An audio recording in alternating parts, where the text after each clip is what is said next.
ಉತ್ತರ ಪ್ರದೇಶದ ಹರ್ದೋಯ್ ಜಿಲ್ಲೆಯಲ್ಲಿ ಆತಂಕಕಾರಿ ಘಟನೆ ನಡೆದಿದೆ. ಮಹಿಳೆಯೊಬ್ಬರು ಬಾಯ್ ಫ್ರೆಂಡ್ ಜೊತೆ ನಡೆದ ತೀವ್ರ ವಾಗ್ವಾದದ ನಂತರ ಆತನ ಗುಪ್ತಾಂಗವನ್ನು ಗಾಯಗೊಳಿಸಿದ್ದಾರೆ.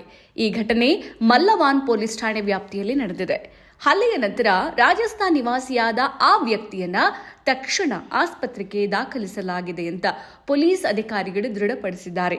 ಆತನ ಸ್ಥಿತಿ ಸ್ಥಿರವಾಗಿದೆ ಅಂತ ವೈದ್ಯರು ತಿಳಿಸಿದ್ದಾರೆ. ದಾಳಿ ನಡೆಸಿದ ಮಹಿಳೆಯನ್ನ ವಿಚಾರಣೆಗಾಗಿ ವಶಕ್ಕೆ ತೆಗೆದುಕೊಳ್ಳಲಾಗಿದೆ. ಆ ವ್ಯಕ್ತಿ ಮತ್ತು ಮಹಿಳೆ ಮೊದಲು ಒಂದೇ ಕಂಪನಿಯಲ್ಲಿ ಕೆಲಸ ಮಾಡುವಾಗ ಭೇಟಿಯಾಗಿದ್ರು. ಅದಾದ ನಂತರ ಪ್ರೀತಿಯಾಗಿತ್ತು. ಅವರು ಸುಮಾರು 4 ವರ್ಷಗಳಿಂದ ಸಂಬಂಧದಲ್ಲಿದ್ದರು. ಬುಧವಾರ ರಾತ್ರಿ ಆ ಮಹಿಳೆ ತನ್ನ ಪ್ರೇಮಿಯನ್ನು ತನ್ನ ಮನೆಗೆ ಆಹ್ವಾನಿಸಿದ್ಲು. ಆದರೆ ಮಾತುಕತೆಯ ವೇಳೆ ಸಣ್ಣ ವಿಚಾರಕ್ಕೆ ಜಗಳವಾಗಿದ್ದು ಕೋಪದಿಂದ ಆ ಮಹಿಳೆ ಅವನ ಮೇಲೆ ಹಲ್ಲೆ ನಡೆಸಿದ್ದಾಳೆ ಅಂತ ಪೊಲೀಸರು ತಿಳಿಸಿದ್ದಾರೆ. ಇದರಿಂದ ಅವನು ಗಂಭೀರವಾಗಿ ಗಾಯಗೊಂಡಿದ್ದಾನೆ. ಇನ್ನಷ್ಟು ಹೆಚ್ಚಿನ ಮಾಹಿತಿಗಾಗಿ ಫಾಲೋ ಮಾಡಿ ಬ್ರಿಗೇಡ್ ನ್ಯೂಸ್ ಕನ್ನಡ.